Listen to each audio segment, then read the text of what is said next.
Salut à tous, on se retrouve pour l'épisode 7 de cette série avec la WWE et aujourd'hui on va préparer l'épisode de SmackDown.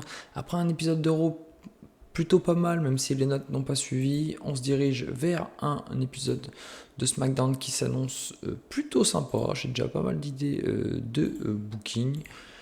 Du coup, je vous dis à de suite pour le début du show. Alors, je me permets de faire une petite coupure avant le début du show, mais du coup, j'ai été approché par Gunther pour qu'il devienne un locker room leader. Bon, il a une personnalité driven, un leader plutôt. C'est plutôt pas mal, mais je sais pas si c'est une bonne idée.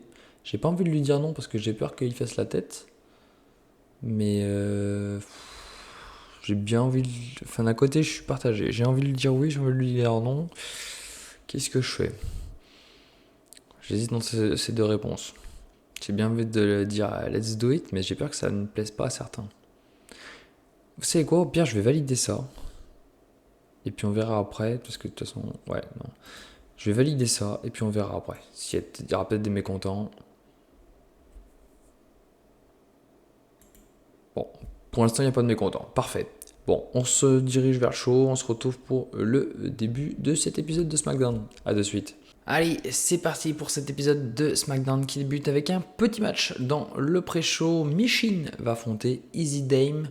Victoire logique de Machine en 5 minutes 33, 44 de rating général, 48 pour Machine, c'est plutôt correct. Easy Dame nous fait un 25. Bon, rien de particulier à dire. Match dans le pré-show, je testais Easy Dame, je donne du momentum à Machine. C'est top. On peut débuter officiellement le show avec un match entre Jimmy Uso et Tommaso Ciampa. Et dans un plutôt bon match de catch, et à la surprise générale, Tommaso Ciampa va battre Jimmy Uso en 10 minutes 37.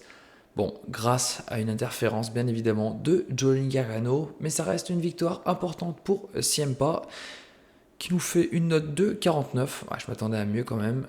61 pour Jimmy Uso, c'est plutôt honnête. On fait un rating de 59 pour ce premier match de la soirée. J'aurais bien aimé dépasser les 60 quand même, que ça risque de nous plomber la note finale. En tout cas, j'espère pas, mais je pense que si quand même. Bon, je vais regarder les guard sheets, mais si aime pas... Ouais, c'est conditions physiques. Hein. Sinon, c'est bon. Je pense qu'il manque de popularité, ce qui plombe sa note. Bon, c'est dommage, mais rien d'inquiétant. On enchaîne avec un segment backstage, puisque la note, elle est nulle. Enfin, bon, je vous expliquer pourquoi. Du coup, je disais un segment backstage où Nick Aldis retrouve Damien Priest écroulé au sol et pas en état de combattre. Les secouristes doivent intervenir pour s'occuper de Damien Priest et du coup ça remet en cause sa participation ce soir dans le match contre LA Knight pour définir le futur challenger de Cody Rhodes. Alors ça nous fait un 14 parce que j'ai pas mis d'attaquant, enfin une personne qui attaque Damien Priest, que je l'ai mis en victime. C'est complètement débile. Des fois on trouve bien des mecs qui sont inanimés sans qu'on sache qui c'est. Ça me fatigue. Bon, c'est un petit peu con. Je saurai pour la prochaine fois. Je le mettrai pas en victime, je le mettrai en caractère de développement. C'est dommage parce que ça me fait une note horrible alors que ça aurait pu être très bien.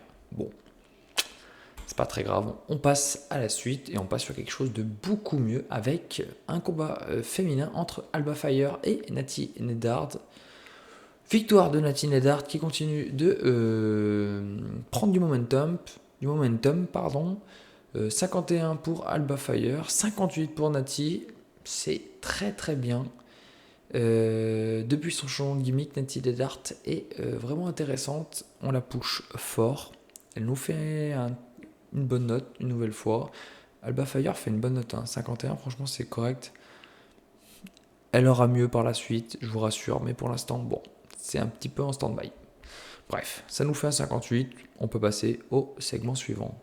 On enchaîne avec un segment backstage et Nick Aldis qui attrape Alexa Bliss et Charlotte Flair dans les coulisses pour leur annoncer que la semaine prochaine à Raw, elles devront aller affronter les Kabuki Warriors qui ont demandé une opportunité à leur titre.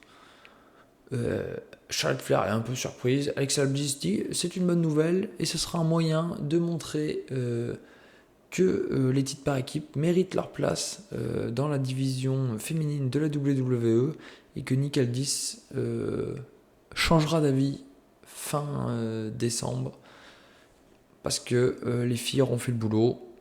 Bon, rating de 67, ça suit son cours, c'est très bien. On enchaîne avec un match par équipe où les championnats de la WWE par équipe sont défendus par la Wyatt Six, donc Dexter Lumis et Joe Gacy, contre Melo Don't Miz, donc Carmelo Hayes et The Miz qui avaient réclamé une opportunité la semaine dernière.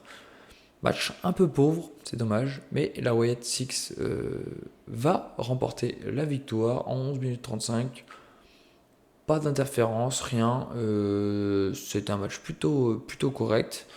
56 de rating général. Joe Gacy nous fait un 41. Dexter Lumis un 42. The Miz un 49. Mais surtout, Carmelo Hayes nous fait un 61. Très bonne note de Carmelo Hayes qui confirme qu'il a vraiment quelque chose sur le in-ring. C'est pareil, j'ai des idées pour Carmelo. Là pour l'instant, il fait un peu, pas le jobber, mais pas loin. Pour la suite, ça sera quand même beaucoup mieux. De toute façon, je vous laisserai découvrir en temps voulu. Pour l'instant, la Wyatt Six confirme sa bonne forme, mais la Wyatt Six va se faire attaquer par MFT. Solo Sikoa va envoyer ses 4 gars sur les 2 hommes. JC Matteo, Talatonga, Tamatonga, Tongaloa vont donc passer à tabac Dexter Lumis et Joe Gacy. Et ils vont donc quitter le ring après ça. La Wyatt Six qui n'était pas au complet ce soir et qui se prend une dérouillée après leur match par équipe. J'imagine qu'il y aura une réaction. En tout cas, le segment nous fait un 57, c'est tout à fait honnête. On enchaîne avec un segment backstage avec Tiffany Stratton qui vient voir Jade Cargill pour lui demander de l'aide pour les Wargames. Elle compte sur Jade Cargill et elle lui dit qu'elle sait que Jade a des vues sur son titre, mais qu'elle lui promet qu'elle lui donnera sa chance après les Wargames, justement pour la remercier de l'aider. Jade Cargill accepte la proposition, elle trouve que c'est honnête, et elle dit à Tiffany qu'elle pourra compter sur elle. 73, c'est un excellent segment, j'adore, c'est très bien, c'est parfait. On enchaîne avec un combat simple avec une nouvelle recrue, Michael Oku, qui donc, je ne sais pas s'il avait catché la WWE à l'époque, mais en tout cas, là, intègre la WWE, il a signé un contrat écrit exclusif, et il affronte ce soir Santos Escobar dans un plutôt bon match de catch. Santos Escobar va battre Michael Oku en 6 minutes 48. 55 de rating général, 53 pour Michael Oku qui nous fait une meilleure note que Santos Escobar. Alors là, je suis sur le cul, je ne m'attendais pas que Michael Oku soit si over. Franchement, c'est topissime. Michael Oku qui performe bien sur le circuit indépendant et qui méritait d'avoir une chance à la WWE, de mon point de vue, hein, bien évidemment. Et donc, du coup, qui intègre le roster par la petite porte, mais qui aura des opportunités par la suite. 55 de rating, c'est plutôt honnête. Mais en tout cas, il y a quelque chose d'intéressant à faire, je pense, avec Michael Oku. Bon, Santos Escobar, il revient d'une longue période sans catcher. Je pense que ça a dû jouer dans son truc. Declining ability. Ah, la gimmick est horrible. Alors ça, faut que je le note. Hein. Gimmick horrible. Ah ouais, bon, je vais le prendre en considération. De toute façon, ça va changer. Hein, dès qu'il va... Ouais, je vais changer sa gimmick et je pense que ça ira beaucoup mieux.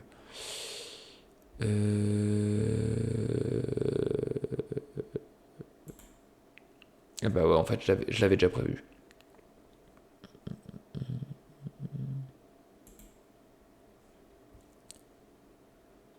Adéquate. Bon, très bien. Ça sera de toute façon mieux que l'autre. Bon voilà, ben c'est parfait. J'ai rien dit. J'avais déjà prévu la suite. On enchaîne avec un segment backstage où Aleister Black et Zelina Vega se présentent à Nick Aldis et Aleister Black propose à Nick Aldis de remplacer Damian Priest, blessé. Il dit c'est dommage, mais lui il y voit une belle opportunité pour se montrer. Nick Aldis, qui n'a pas d'autre solution, accepte la proposition, mais on le sent méfiant vis-à-vis de Aleister Black et Zelina Vega. Il se pose la question si Alistair Black n'aurait pas attaqué Damien Priest par hasard. On n'en saura pas plus. 61 de rating, c'est tout à fait raisonnable, c'est tout à fait bien. Et du coup, on enchaîne avec le match pour la finale du tournoi pour savoir qui affrontera Cody Rhodes. Et dans un décent match, Aleister Black crée la surprise et bat LA Knight après une interférence de Zelina Vega. On fait un 58, c'est pas foufou, même pas foufou du tout. Aleister Black fait un 53, LA Knight fait un 66 et il off his game. Et surtout, LA Knight, je l'ai dû le protéger parce qu'il allait faire la gueule. Et je sais qu'un catcheur qui fait la gueule, malheureusement, ça plombe la note. Même sans faire la gueule, ça plombe déjà un peu la note. Donc bon, on va faire avec. Du coup, Aleister Black obtient une opportunité pour affronter Cody Rhodes pour le titre au Survivor Series. Surprise générale, LA Knight est vraiment déçu. Ça se voit sur son visage. Il rentre bredouille. C'est dommage, il a loupé une belle opportunité. Mais bon, il est tombé sur pas plus fort, mais plus malin que lui ce soir. Et ça a fait la différence. 58 de rating. La foule, par contre, a bien réagi. Ça, c'est cool. Bien, bon, et ben c'est super. LA Knight qui progresse. Ça, c'est une très bonne chose. Et on termine ce show avec Roman Reigns qui vient au ring, micro à la main. Il vient parler à la foule et il annonce qu'il va aider Jey Uso dans sa bagarre contre la Vision. Bon, il parle pas que Jey, il parle aussi de Jimmy, c'est pour ça que vous le voyez off-screen. Il annonce qu'il fera tout pour aider les membres de sa famille et pour détruire cette vision gangrénée par le mal incarné qu'est Paul Heyman. Roman Reigns fait un beau discours, il nous fait un rating de 91, qui est excellent. Sauf que ça va pas se passer comme ça. Et Bronson Reed va tenter d'attaquer Roman Reigns dans le dos. Sauf que Roman Reigns va le voir et va frapper Bronson Reed. Braun Breaker qui voulait attaquer du coup par surprise Roman Reigns se retrouve un peu au dépourvu et doit gérer Bronson Reed qui est un peu dans le mal. Et Roman Reigns prévient Braun Breaker qui va s'occuper de lui au War Games. Bon, le segment est moins bon, ça fait un 67, mais c'est pas grave. On fait un 74 final. C'est plutôt bien, j'imagine que la note du show va être pétée du cul. Mais bon, c'est comme ça, on va regarder. Ouais, 63. Le match d'avant qui est pas bon. Et le match d'ouverture non plus. Après, moi je m'en fous. Je vais pas vous mentir, je m'en fous. Netflix me font pas chier par rapport aux notes. Moi je vais construire des mecs. Et puis ben, derrière, ça sera que bien. Du coup, on perd la popularité dans 17 régions. Ça fait grincer des dents, mais bon, c'est comme ça, c'est pas bien grave. Financial Report, on fait 1,2 million. Bon, ça va, hein, je crois qu'on n'a pas à se plaindre.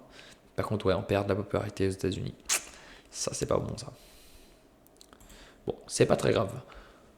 On en a donc terminé avec ce show. L'arrivée d'un petit nouveau, Michael Oku, qui m'a fait forte impression. Le dénouement de certaines storylines, les choses commencent à... Enfin, le dénouement, non. On va dire l'avancement de certaines storylines qui vont dans le bon sens, à mon goût.